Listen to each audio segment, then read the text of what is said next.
But anyway, we drove up there, and I swear it was Brad Pitt standing by this biplane with a scarf around his neck and his goggles up there, and he said, "Hiya, girls." And you know, what? And I said, "Hi," you know, and Billie Jean. And she said, "We don't even know him." And I said, "We're going to." And I was telling him, I said, "I just saw your plane land here." And I said, "My father has a plane."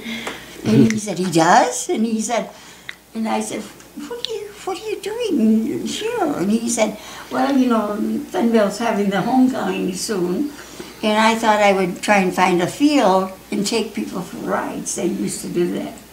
They'd take you for a ride for $2. They'd take you up and around, and he said it was a money-making thing for pilots in those days. And I said, he said, I can't find a field. I don't know anybody around here. I said, "My dad does." "My dad does. He knows everybody around here." And he said, "Do you girls want me to take you for a ride and we could fly over your farm and then I could see where it is, and then if your dad approves of this, maybe we could meet and everything." I said, "Sure." And so I said, "It's just 1.5 miles west of Fenville." So we went right up the roadway, and I said, "See that house up there? And this is all open cockpit," with me shouting at him, you know, the pilot in back of us, you know, "Just about a mile more," you know. And in those days, there were very few planes in the sky, so in the country, if you heard an airplane, the whole family went out in the yard to look at it. You know, it was just such a novelty. And so we went over part of the farm, and I said, "It's the house over there, across the..." And all of a sudden, all of my family, this huge family, with my grandfather, my mother and dad, all these kids, all dancing on, the kids all dancing on tiptoes, you know, shouting, and, "Oh, you know, there's a plane, there's a plane." And we went right over the treetops, about 500 feet, and just came over and circled, banked like this, around, and I shouted out of the plane, "Hi, Daddy!" You know. And my mother, I remember looking, and somebody was holding her. She was almost screaming.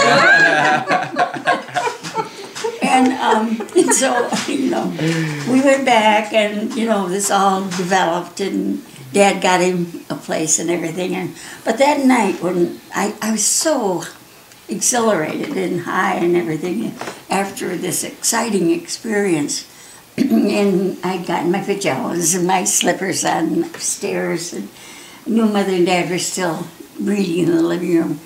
And so I went tiptoeing down, and just before I was just step out of the shadows, I heard my mother say, "Blakesley, is that girl wild?"